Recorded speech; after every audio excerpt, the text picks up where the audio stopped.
last night, boys and girls, was a bumpy ride for Kincaid. And I'm telling you, I think this bumpy ride's going to continue because look who we got today on Stirring the Pot. Stirring the Pot with Kincaid. And my very special guest, five-star Jase. What's up, my man? Thank you for coming in and spending the time with us. Anytime, man. How you doing? So far I'm blessed. I'm good so far. Hope everybody's safe out there during this whole time. Yeah. Usually, I like to kind of start off with that is yourself, your family, the circle around you. Everybody's good through this whole virus crap right now. So far we've been blessed, and yeah, so far everybody's good. That's good. I'm very glad to hear that. I, I when I'm a little stressed out, I kind of smoke on the show. Normally I don't, but my man, we have woo, we have a relationship in the wrestling world, and and I appreciate that as a fan. I absolutely appreciate what we do at the shows, and that's why I do these interview things because when we're at the shows, it's kind of one way, but when we're on this, I don't call this my show. I call this our show for the fans. So we get to kind of pull the curtain back a little bit and understand where Jase came from in the wrestling world, how he got in, as a fan and such. Just kind of get to know Jase. And again, I really appreciate it because I wasn't sure if you'd pull the curtain back at all. So I appreciate that, my friend. Not a problem. So what you want to know? Oh, wow. Right to the chase. The chase, I mean. Well, now, Mr. Five Star, I've known you for a good few years here. And I've seen you in the test of strength, I believe, for the very first time. And you had a lot going on. So and we're going to kind of switch in your career. So just kind of follow with me. But I'd kind of like to start where I first met you at Test of Strength. I've seen you in singles action. I've seen you in tag team action. So why don't we kind of start there in a Test of Strength? I love Test of Strength. That's my home base pretty much. And I go to all of their shows. How did you get connected with the Test of Strength crew over there and start getting in on their shows? Because we have a lot of fun over there. Well, when I started over at TOS, I was there from the beginning with Slick Wagner. We go back many years as well. I've been doing this for a long time, so it was an opportunity to get myself out there even more, and it was an opportunity for me to help out and try to teach the new guys coming into the game and everything like that. And they've been doing nothing but an incredible job over there with everybody, with Slick over there training them, Bobby, Dan the Man, everybody. List goes on. They went from beginnings to where they are now, and I got nothing but respect for everybody that's over there and that takes that craft serious. Now, at Test of Strength, I always talk about the intimate setting. And when I mean intimate, we're talking it's just a room with a ring and about 20 or so chairs, maybe 30 chairs at best. That intimate setting, do you thrive on that setting? Because some dig it, some kind of don't. Do you like that very intimate setting like that? I do like that setting because it shows us, the workers, they're there for a show. Mm-hmm. They're not, like they took the time out and they were the 20 or 30 or whatever people are standing room only that want to see us perform. So I do thrive more off of that than I do on the bigger shows because they are the true fans of the sport and what we do. And I'll tell you, sir, fine answer. I go to every single one. I absolutely love the training days. Not that I don't, they're bigger shows and such, but the training days, like you just described, very intimate. And me as a fan, I thrive on that stuff too because we're so close, my friend. And wrestling over the years has been kind of a hidden thing behind the curtain, inside the ring. Exactly what the sport of it is in all actuality. And it's always kind of been a hidden thing, but over the evolution of wrestling, more and more fans have gotten involved and smarter, if you will, about what goes on behind the scenes. So being so close in the ring, sometimes we're not supposed to hear some of the things that are actually said in that ring. But I love that setting myself. And not only that, but they have a nice hard cam that's running all the time that gives you a little bit of TV kind of feel to it. I think you appreciate that as well, no? Yeah. Like I said, I was there from TOS training day one when we had maybe 10 people in the audience to what it is now. We do the bigger shows. They do whatever. There's people that are crammed into the room, like you said. But if for some reason you are a touch strength fan or whatever, and you can't see the show because of whatever happens, guess what? There's YouTube. They record it for everybody in YouTube. You can go back. And rewatch the show again, and see what everybody else did, and you can nitpick at what you did as well, so you can get better at your craft. So I do appreciate. Do you find yourself going back to footage? Because some don't even watch their matches, but I do find that many do. Are you one of the wrestlers that actually go back and look at your footage? I do. I go back, and if you're not a fan of the sport, if you're not trying to get better, then there's no way that you cannot go back and rewatch what you just did. I still go back to this day, and I still watch matches that I had 4 years ago, yesterday, whatever the case may be, because that's the only way you can get better. You see what you did wrong, or you see what you could have done different, and go from there. So yes, I do study the game, and I just don't watch my own stuff. I watch everybody's stuff. Right. Let's stay on the topic of footage, because what I like to do is gauge with the men and women that I talk to, because I'm a fan and I'm very intrigued on these things. Do you watch the current product being the WWE, AEW, and everything that's out there, or do you kind of just focus yourself on the independent scene? I do watch a little bit of the WWE. I'm not a big fanatic like I was back in the day. AEW, I watch it once in a while. I am not a high flyer. I'm more of a ground guy, technical guy, interact with the crowd kind of guy. So do I watch what they give out there? I do, not all the time though. Independence, I do watch more independence because I look to see what kind of roster another company has and see what kind of competition is out there. And then if it's worth it, I'll try to, contact and see if I can get on the show. Do you find trying to reach out to promoters? I know it is a struggle for some of the men and women out there. But sometimes it kind of works quite easily because, again, like you said, the more promoters that see your footage and get an eye on you, the more fans that reach out to promoters and say, hey, let's get Jase on the show. Do you find reaching out to promoters is a hard task for yourself, or is okay?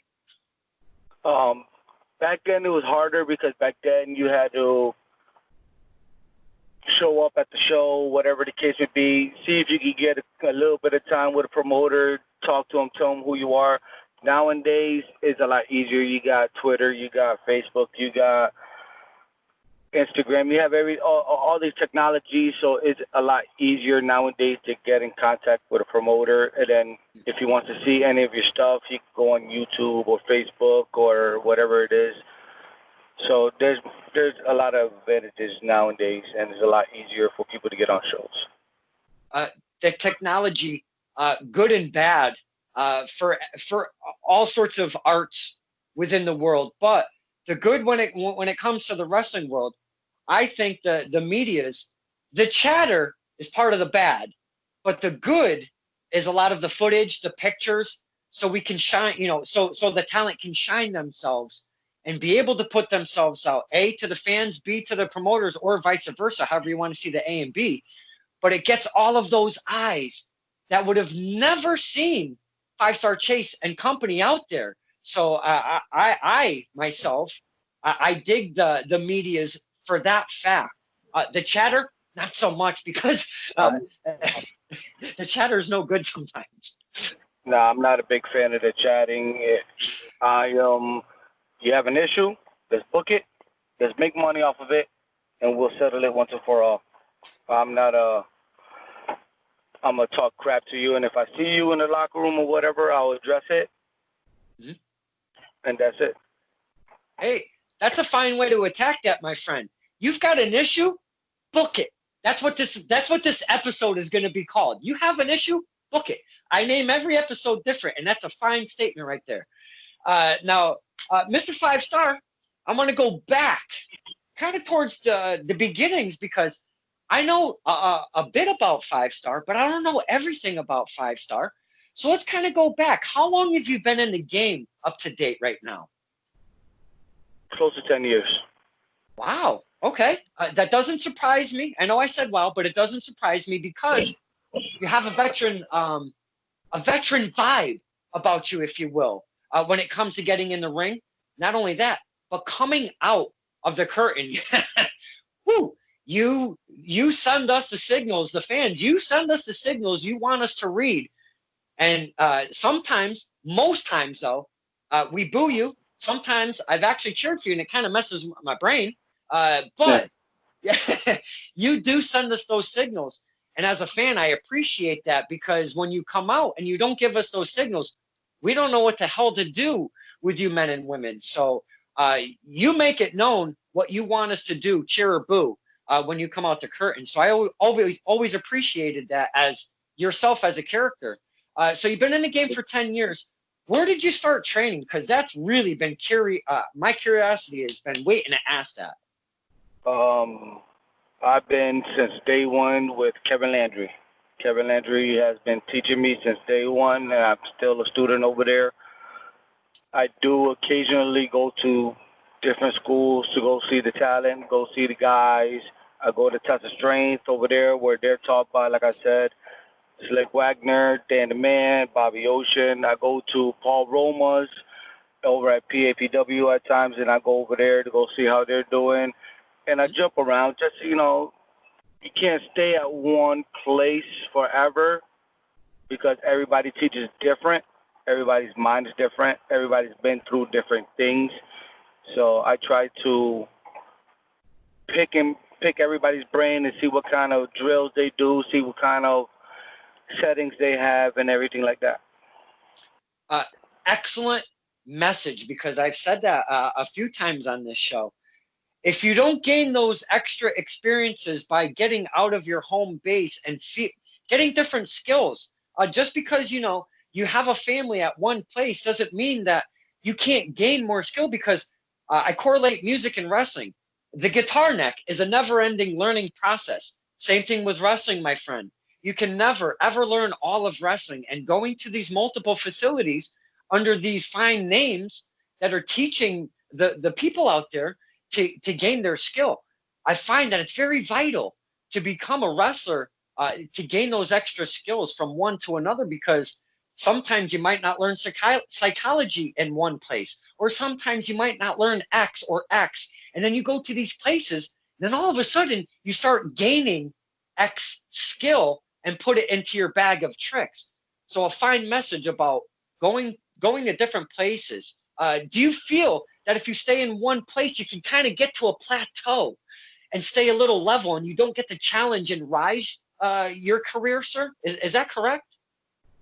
Yes, because you're comfortable at that stage. You're comfortable at that spot. You're comfortable, and you don't want to exceed yourself or anything like that.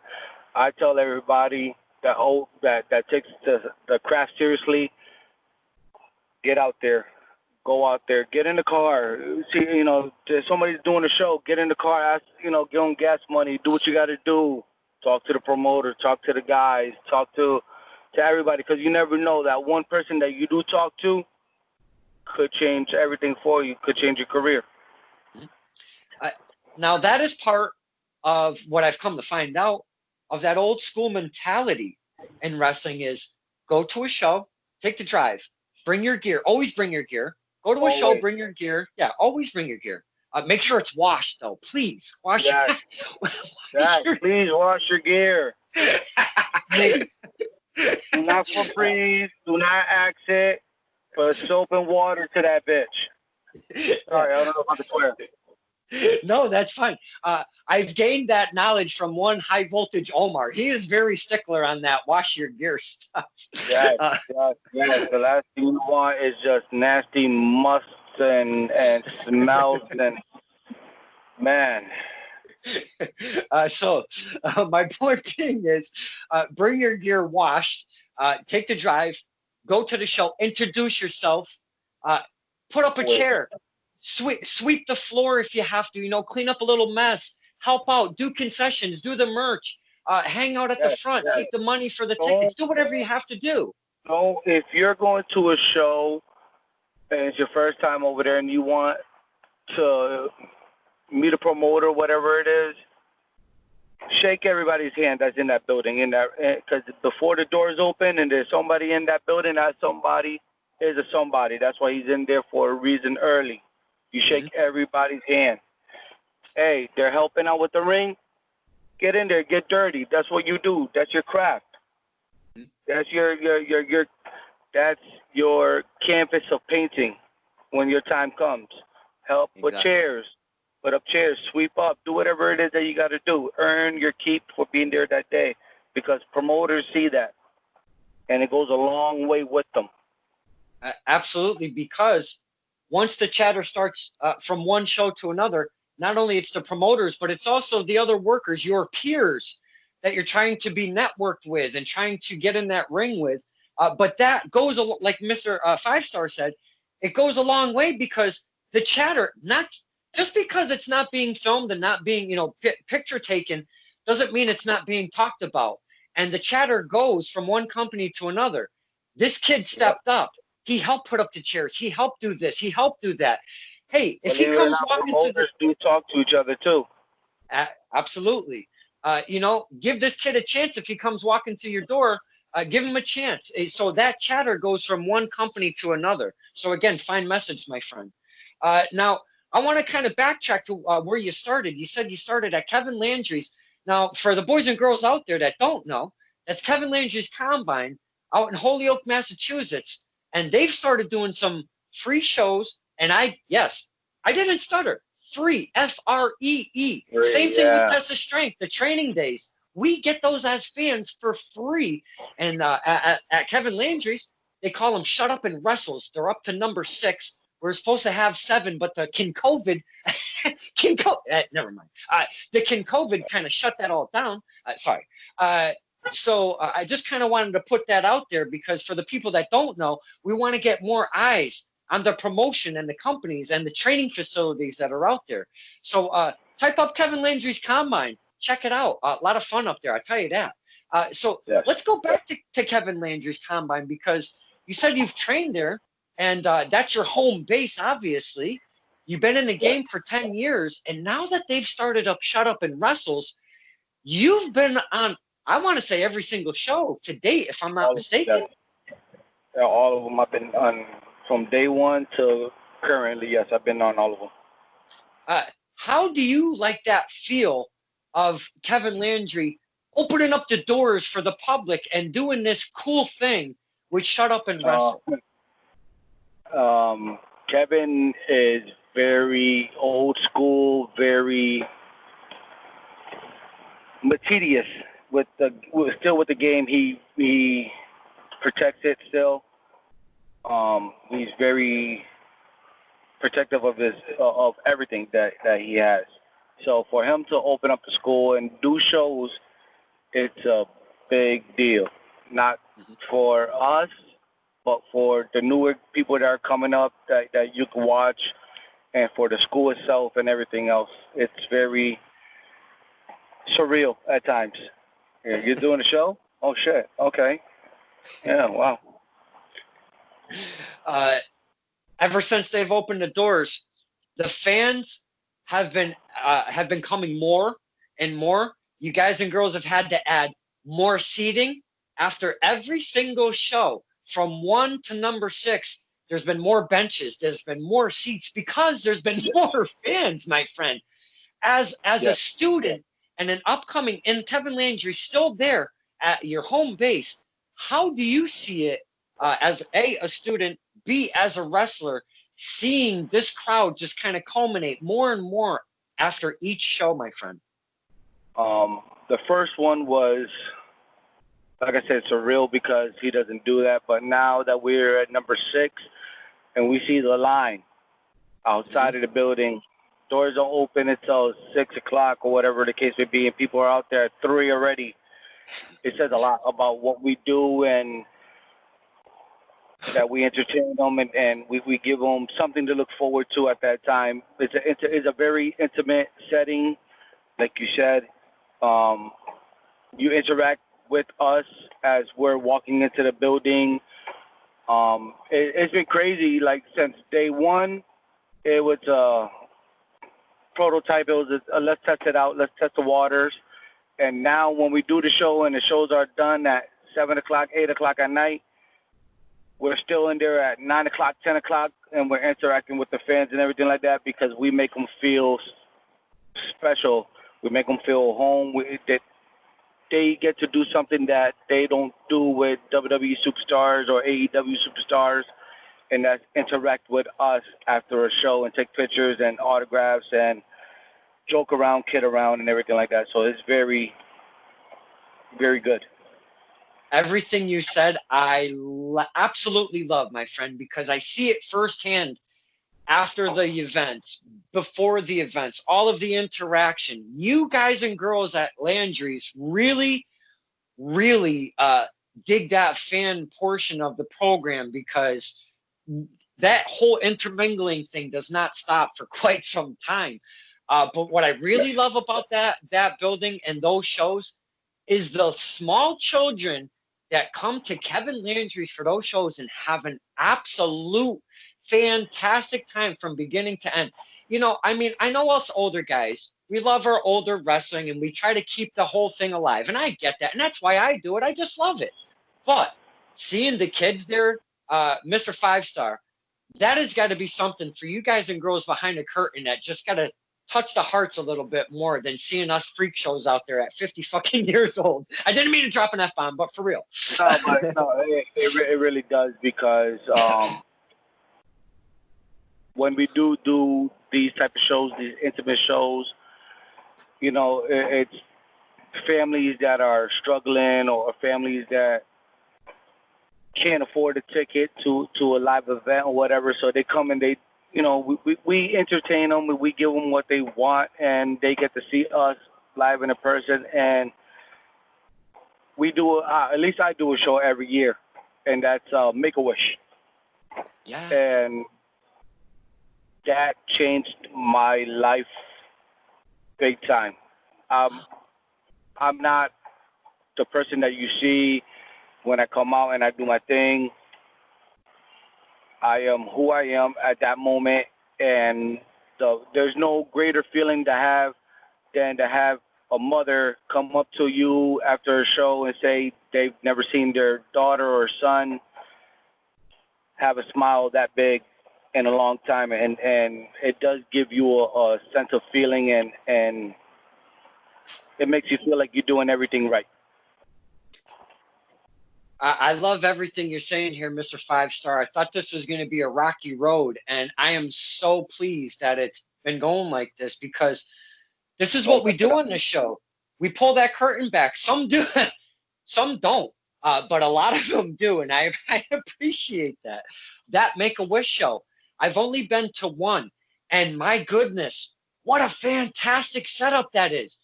The sun is shining, fantastic day. The ring is outside in the middle of all of the grandeur of that whole event that's going on.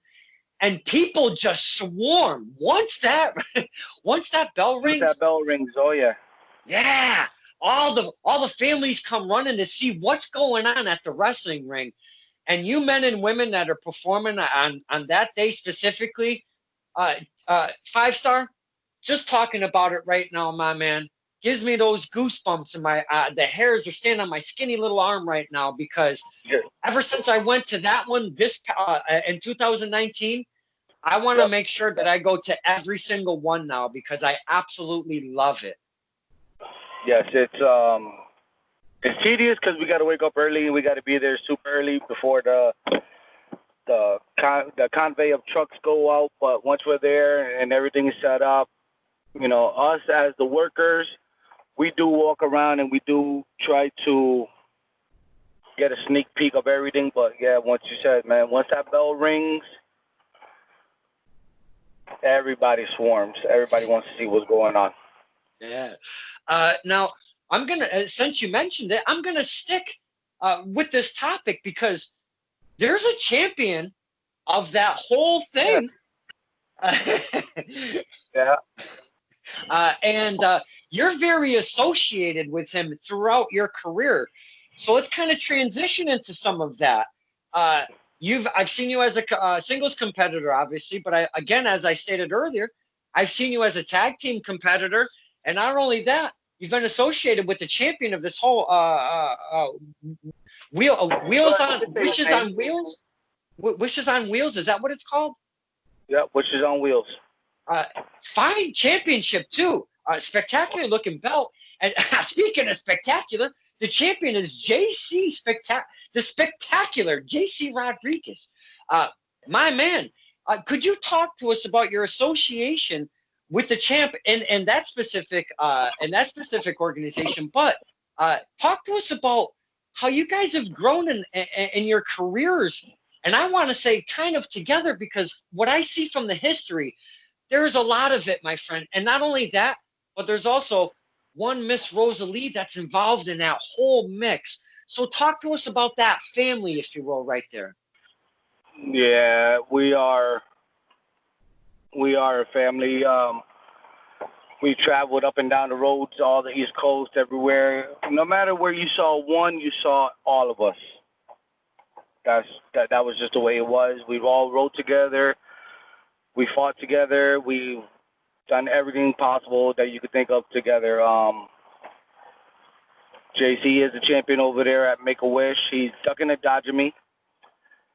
Doesn't want to give him my title opportunity. But very proud of him. We started tagging up 5 years ago, something like that, and we pretty much took the wrestling game by storm. We are the 5-Star Spectacle. We are 4-time tag team champions. No matter where you saw one of us, you saw all of us, and that was just the way it was. Now, I'd be remiss to not mention one more name, and he's probably going to kill me because I haven't mentioned his name yet. But that's one Honest Abe. Yeah, I like to call him Dishonest Abe, personally. Honest Abe has been, again, it seems like he's been around that circle for a very long time. And not only that, but he seems to be kind of the head spear of the Shut Up and Wrestle shows, if you will, the mastermind behind those shows. Could you talk to us a little bit about Honest Abe, sir? Honest Abe, he is the reason of Shut Up and Wrestle. He is one very unique individual in the 5-Star Spectacle as well. Very controversial person.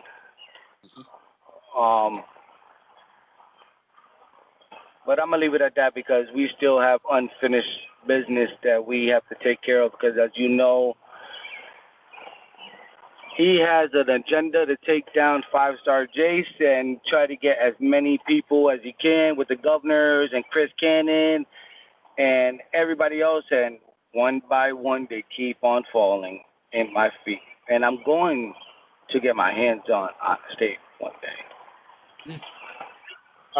You did say unique character, and if that doesn't describe Honest Abe in a nutshell, my friend, holy cow! Seems to be very smart. For those that don't know, Honest Abe, Dishonest Abe, as I like to call him, Honest Abe comes out. He's a manager of champions, if you will. I've seen many a gold, and the personality says he's been behind. But he has a cane with himself, and he always says that he's a hurt man. I feel it's a bunch of basura, if you will. Very much so. uh, Very much but so. what I'm driving at though is the character that he brings to the table seems very smart in the game, knowledgeable about wrestling, and I appreciate the character that he does to bring to the table because, man, he gets us right. He gets us fans No, he riled is. up. He is a unique character. I like to describe him as the classy Freddie Blassie or the Jim Cornette of our era. Freddie Blassie, you know what? I think you hit it right there, my man. The Freddie Blassie, I'm down with that. That definitely works for me.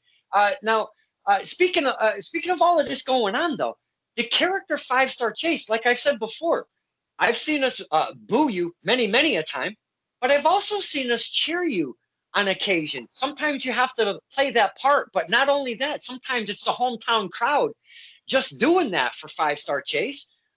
What do you find more comfortable, playing the good guy or the baby face, or do you like playing the heel or the villain, the bad guy, if you will? I like playing myself.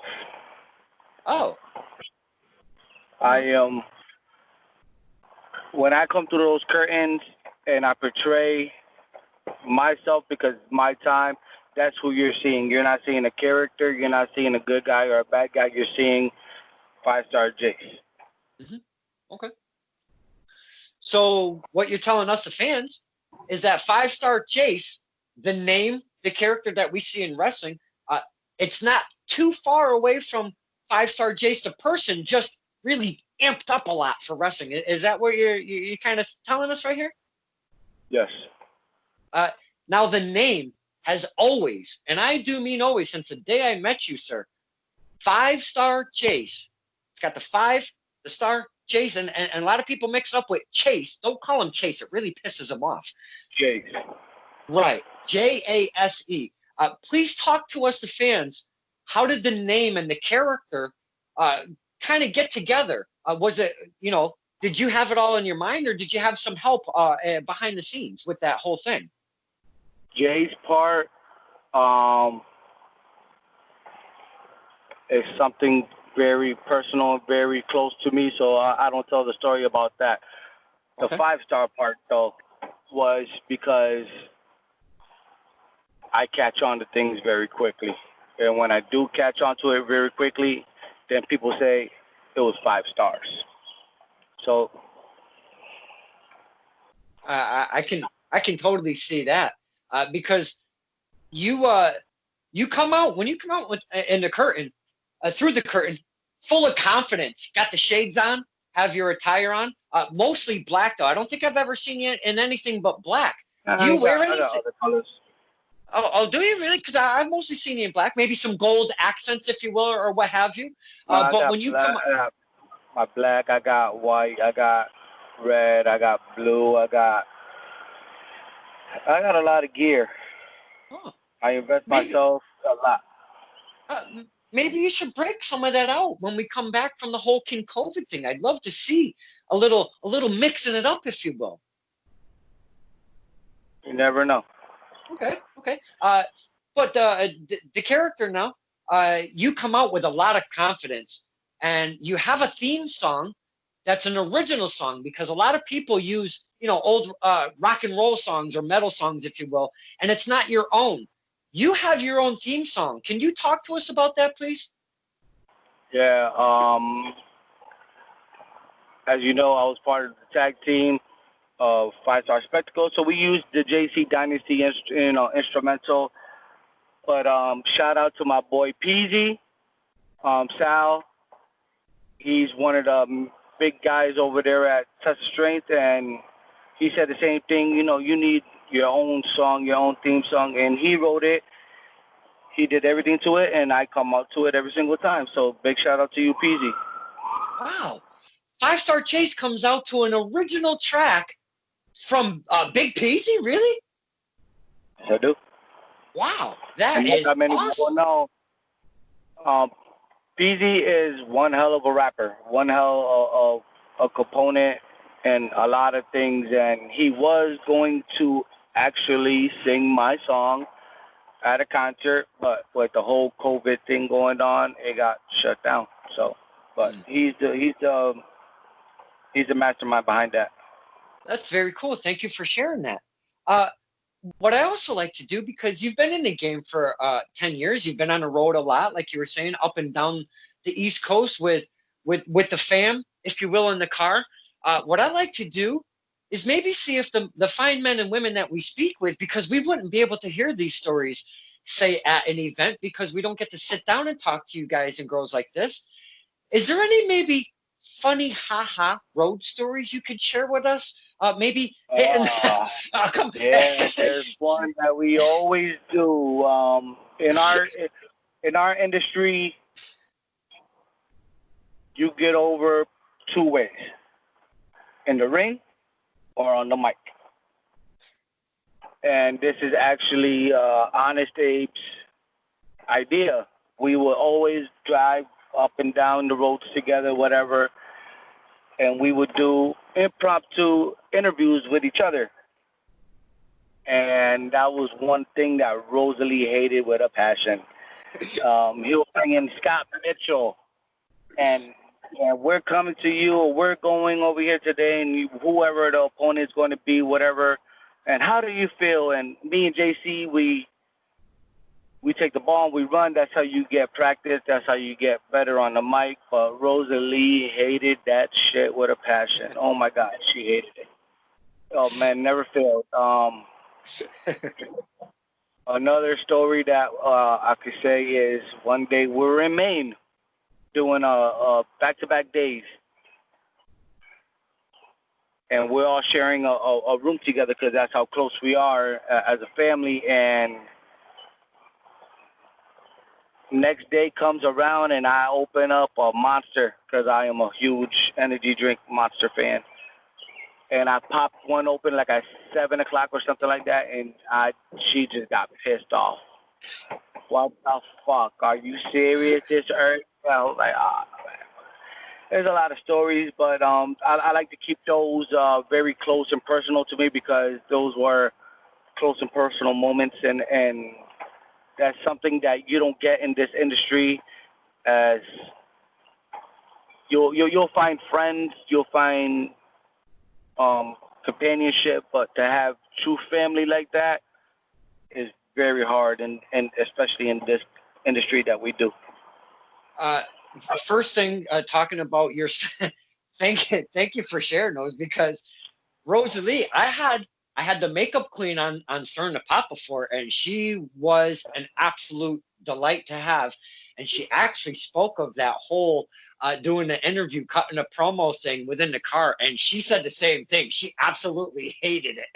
She hated it. Oh my God. We would do it on purpose. We would, if we're going somewhere, we all leave at a certain time. We all meet up at one place, and we all get in the car. We all take off, and 75% of the ride, whatever, we're listening to music, doing our thing, getting ready, going over strategy. But when we're getting close to that building and we're in that town or whatever, and we put down that music, she knows what time it is, and she hated that shit with a passion. Oh my God.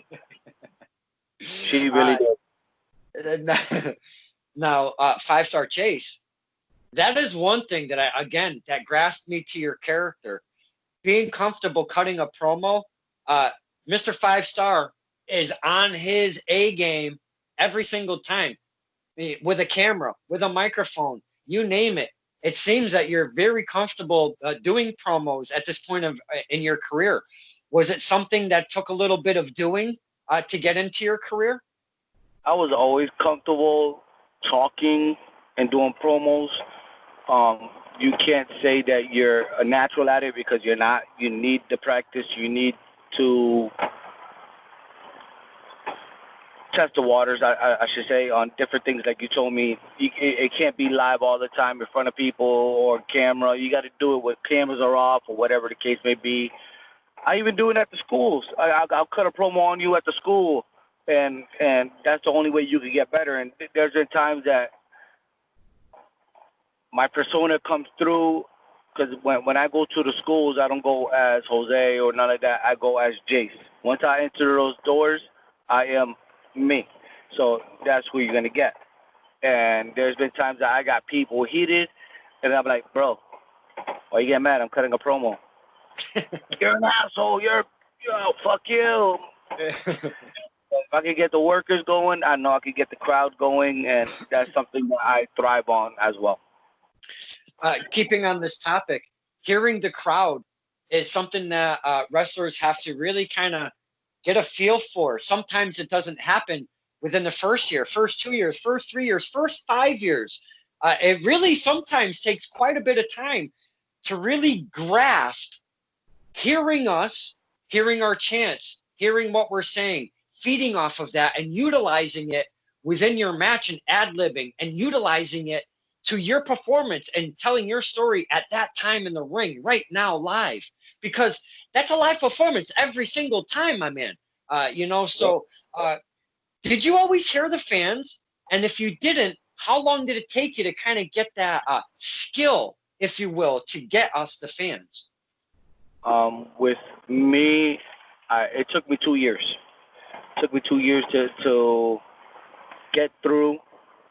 And because remember, not everybody's going to know who you are when they see you for the first time, the second time, third time. And then not just that, you'll constantly have new fans at the building. So once your music hits, I always tell this to everybody, your music before they see you is the most critical thing, because they're going to go off of that, whatever they hear first. Then when you go through the curtains, that's what they're going to see.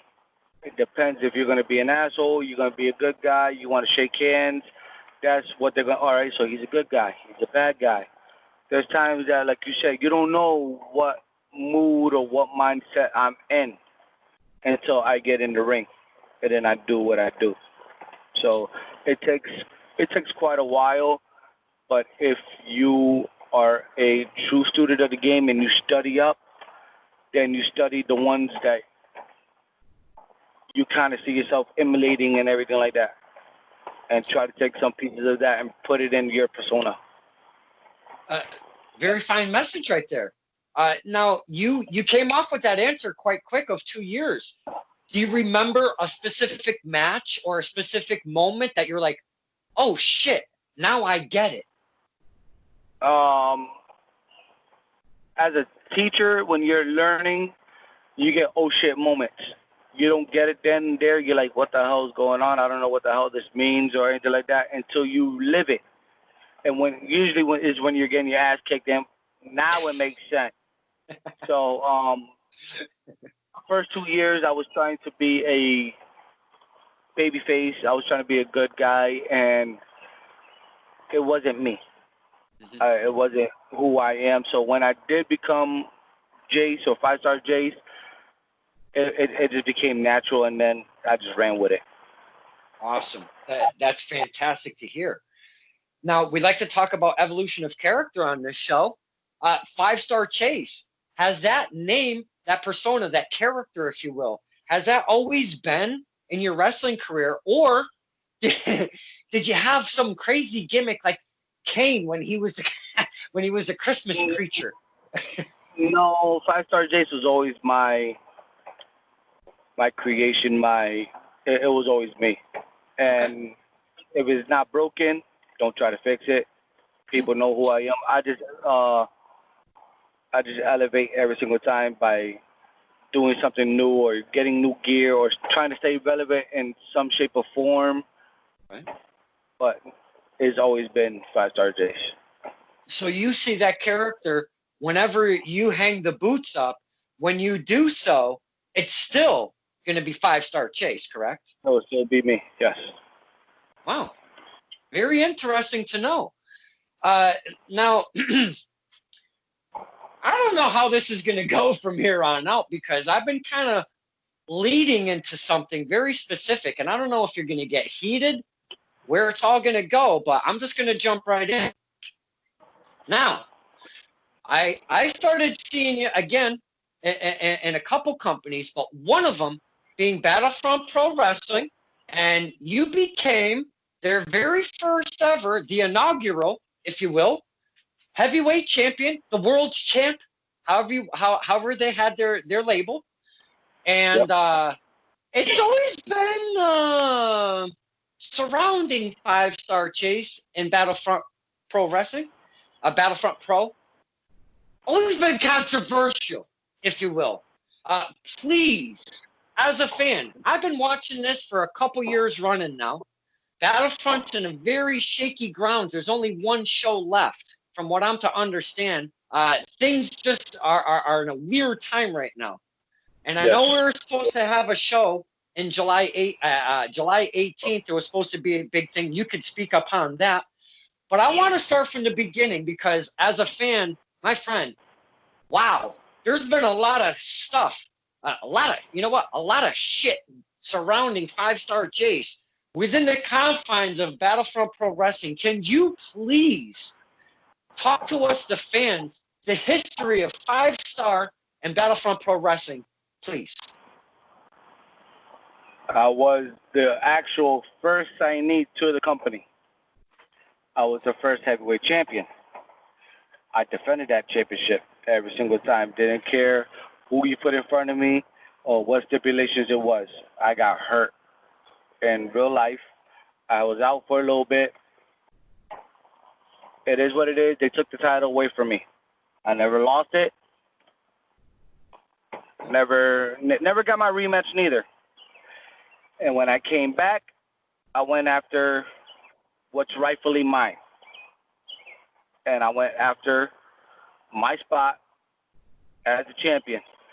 Every single time I get close to you, Jiggy Sosa, something always has to happen. Something always happens, Jiggy. Whether it's the governors, it's Dan the Man, whatever the case may be, something always pops up when it's my shot and my opportunity. So now on your show, Don Kincaid, I'm doing this. You got nothing, Jiggy Sosa.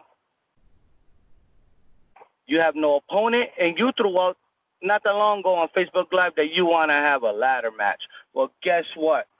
I accepting your challenge. But let's do something. I still have in my possession the original Battlefront Pro Heavyweight Championship belt. You have your Battlefront Pro Heavyweight title. Let's hang both of those suckers up in the air, and let's have a ladder match, and let's see who the better man is. What? No more running, no more dodging. The time is now. Man up or shut up. You say you're the face that sells out the place? Let's sell out this place. So whenever it is that we're ready to go back and be in front of a live crowd or whatever, let's make it happen.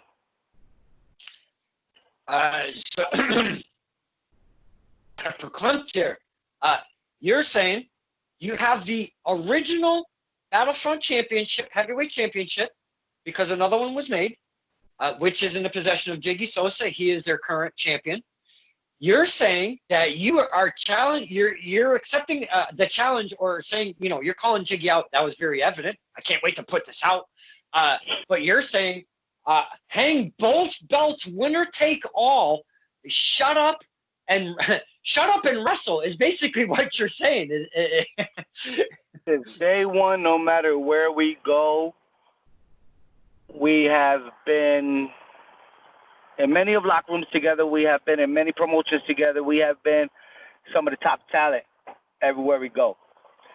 No matter where we go, they will not let us lock up for any shape or form, including Battlefront.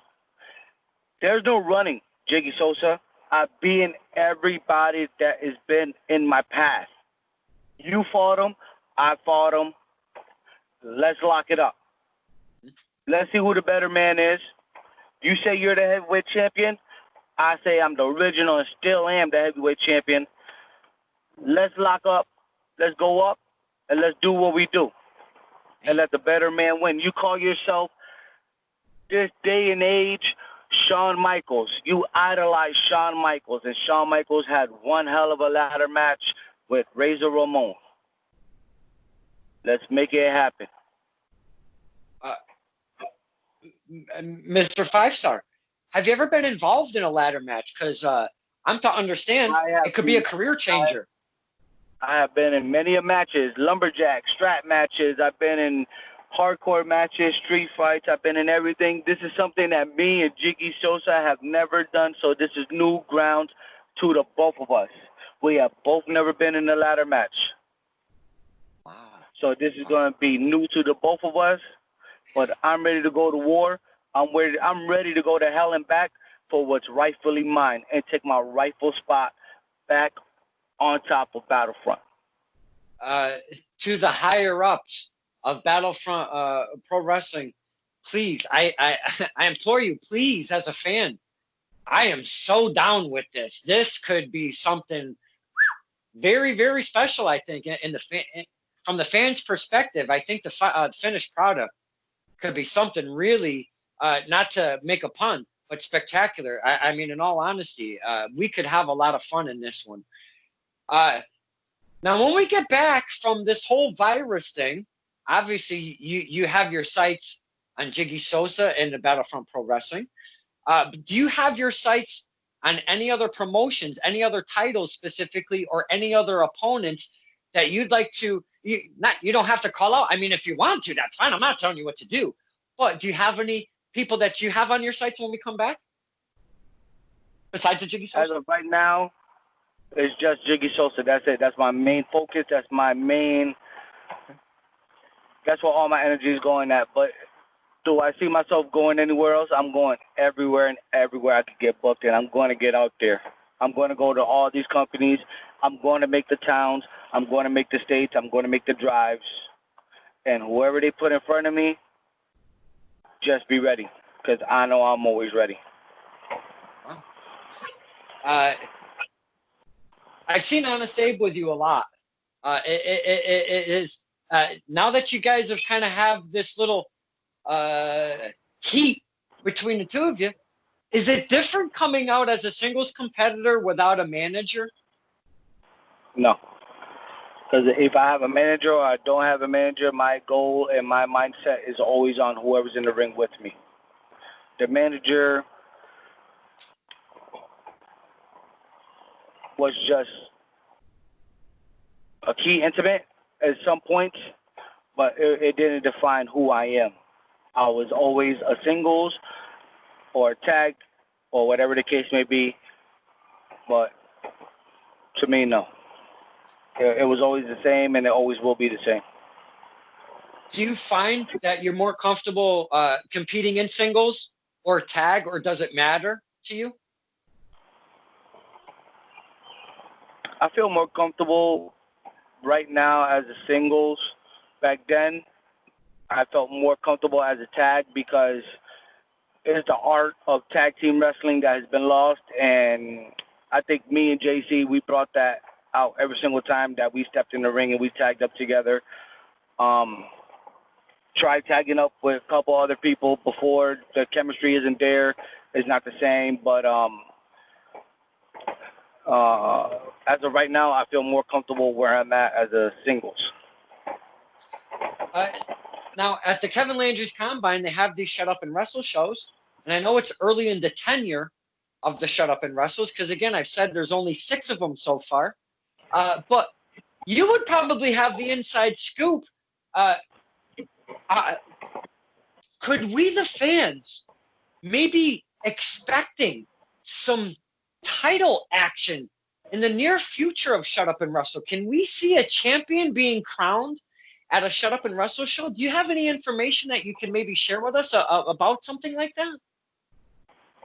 That's something that I truly have no clue. I don't know. I'm pretty sure maybe in the future we will have a heavyweight champion or Shut Up and Wrestle champion, but as of now, I myself do not know nothing about championship goals or anything like that because it's still in the works. It's still brand new. Usually it takes like a year or so, something like that. So as of now, I don't know, but you never know. You never know down the road. Wrestling, you never know anything. I mean, holy cow. What I like to do is you've been in the game for a bit and you see the homebred students coming out of Kevin Landry's that have actually been joining these shows, Shut Up and Wrestles. You don't have to name them all, but if you could just maybe give us 2 or 3 that Jase from a distance sees that can maybe really shine in the future, and get their craft down and really become a star in wrestling. Do you have any names that maybe you could spit at us? Chris Cannon is one of them. Nuka is one of them. The ladies division in general is another one. Oh, in general. I see everybody. You know, if you're on the show, that means that you are willing to do what you need to do to get your name out there and to perform and everything else like that. And everybody has been doing that. Yes, we know who I am. We know who Jiggy Sosa is. We know who Magnificent Marco is and everything like that. But for the newcomers, Jay Bakers, you know, Colt 45s, you know, there's I see at the bike club, I see a lot of potential and a lot of something there. It just depends on how far you want to take it. Absolutely. Now, I'm built like a kendo stick, if you will. I weigh about 35 pounds. So myself, I would never get in the ring. But I do want to kind of give you a message from a fan's perspective. I absolutely, and I do truly mean this, my friend. This is no bullshit. I absolutely thank you so much for what you guys and girls not only put your bodies through, but you also put your heads through with the heartbreaks, the sacrifices with your family, being on the road, money out of pocket, because we know it's not a rich thing out there. Yes, you can make some money, but it does take a bit to really get into that point. And just doing everything that it takes to become a wrestler, because I've always said this on the show.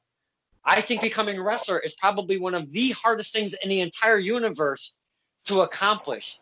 And again, the message is thank you so much from fans' perspective to a wrestler for doing what you do in that ring, my friend. I absolutely thank you for that.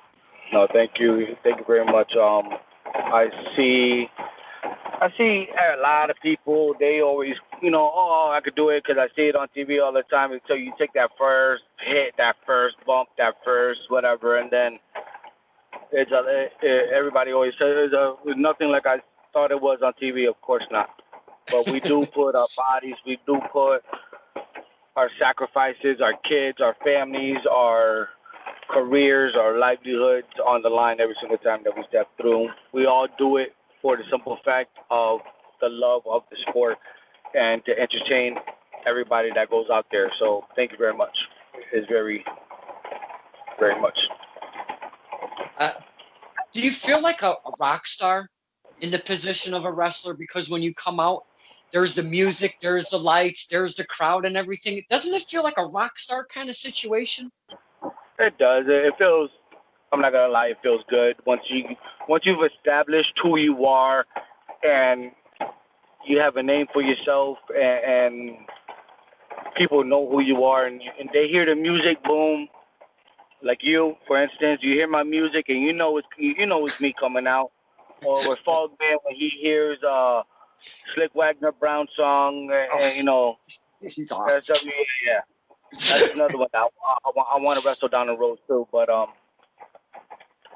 it does feel very appreciated because of all the time, like you said, all the time, all the hours, all the everything. So once you start getting your name established and everything like that, and people respect you and they know it's go time, it does feel like a celebrity. And it's funny because I'll go on the streets here and there, whatever, and people, oh, it's 5-Star Jase, can I take a picture? And yeah, you know, cool, man. It does feel good. Now, before we get out of here, is there a message? Obviously, you sent a message to one Jiggy Sosa, but is there a topic that I might not have covered? Because I know there's plenty of talk about 5-Star Jase. Maybe we could do a follow-up in the future, see where he's at in his career, maybe what kind of accolades he's got, a championship on around his waist or such.